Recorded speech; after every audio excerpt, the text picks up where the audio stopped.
jet crashes on a Scottish village. Eyewitnesses describe an explosion and a 300-foot fireball. Houses and cars are set on fire by burning debris.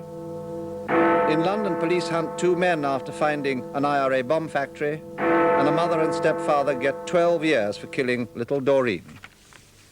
Good evening. A Pan Am jumbo jet with 258 people on board has crashed tonight just north of the Scottish border. The plane disappeared off radar screens at 19 minutes past 7. Eyewitnesses said they heard a rumbling and then a terrible explosion. The plane hit a petrol station and nearby houses. Police have closed the A74, the main road between Scotland and England. Vehicles and houses are on fire. Pan Am Flight 103 took off from Heathrow at 6:25 this evening, 25 minutes late. It was bound for John F. Kennedy Airport in New York.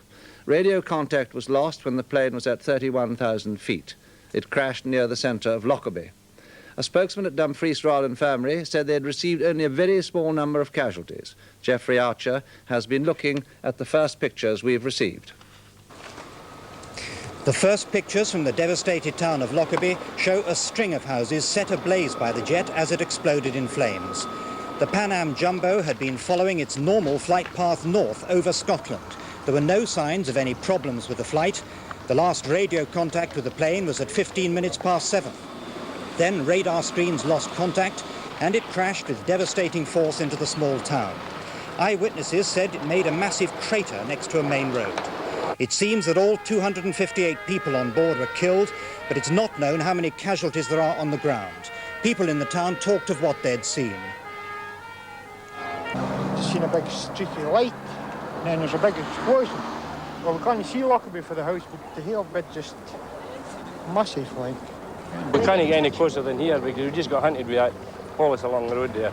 Bloody hell, it's the mother and father. In the streets of Lockerbie, small pieces of wreckage were scattered, indicating the force of the explosion that ripped the plane to pieces.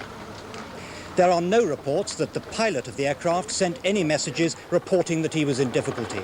This suggests that whatever disaster befell the jumbo jet happened very quickly indeed. Once the tragic task of dealing with the dead and injured has been completed, accident investigators will search for the 2 flight recorders which would have been on board. One of those records the voices of the cockpit crew, the other a whole range of technical data. The investigators will want to see if there was any evidence of a sudden cabin depressurization that could be caused by a massive technical failure or by a bomb